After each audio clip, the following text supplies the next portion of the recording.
Broadcasting live from Houston, from the space city to the world. You are watching Now Media Television.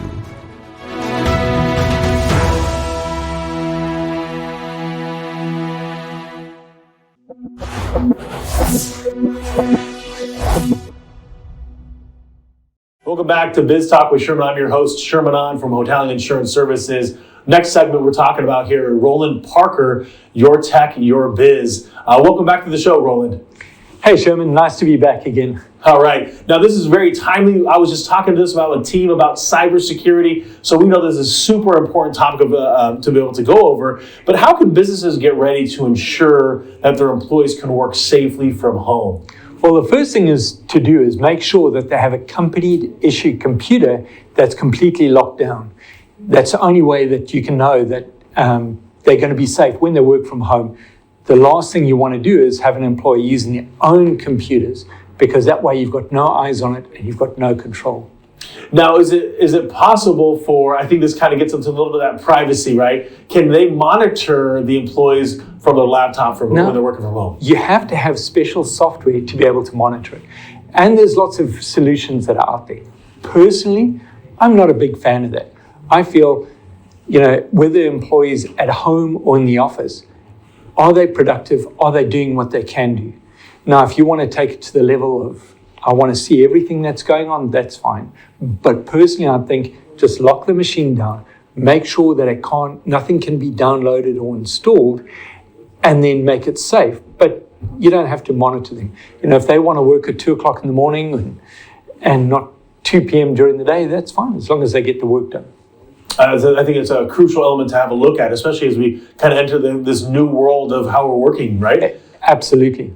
So one of the concerns might be, okay, I'm using my personal laptop and I'm now jumping onto the company VPN, if you will. Where's the concern of that? Well, it's just something that in today's age shouldn't happen. We had an exact case of this happen last week. The bookkeeper for a company actually said, well, we're going to let the bookkeeper work from home because she was not feeling well, and they allowed her to access the computers with her home machine. It was a Windows 7 out-of-date machine that her son used to play games on. And guess what? She got infected. She jumped on the server. She infected the entire company. We had to shut everybody down, recover from the backups, restore them. Don't do it. This is bad news. You cannot allow employees to use their home computer. If you need to have a roving computer, have one that's locked down. Okay, you're working from home today. Give them a company-issued lockdown machine. Nothing else is going to protect you.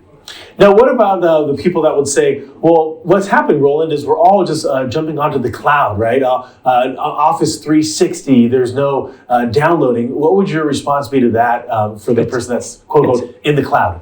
It's the exact same thing. You're still attaching to company information, and you can still infect your cloud environment by allowing an infected machine access to anywhere on your network, whether it's in cloud or an on-prem server. Now, unfortunately, we have to go down this kind of, you might have a disgruntled employee, right? Not everybody works out well. How can you protect yourself and the business from a disgruntled employee? Well, we use a program called Threat Locker, and Threat Locker says, okay, no malicious software can be installed, but you can lock it down further to say we can't copy information, so people can't remove your confidential information off it. Now, as far as them corrupting information or maliciously deleting stuff, that's when you've got to have a good backup. If for some reason they go in there and start deleting folders or files, what you really want to do is say, cut them off, restore from your backup, and nothing's lost. So, man, we have to worry about much different things than just being egged on the way out by a disgruntled employee. We've got to think about, hey, how can they really affect the way that we do business, and locking things up, or heaven forbid, putting in some kind of weird ransomware. Sure. So, having those protections in place, and then, when you do get to the point where they are leaving, you do really want to cut off their access. As we discussed last week with the Colonial Pipe, we're not even sure if it was a disgruntled employee. It was just an ex-employee that the credentials were compromised and the IT department had not cut off their access. So when an employee leaves, cut off the access, change all the passwords. Super sound advice. So as I know people are listening to this, so much of what we do now is digital.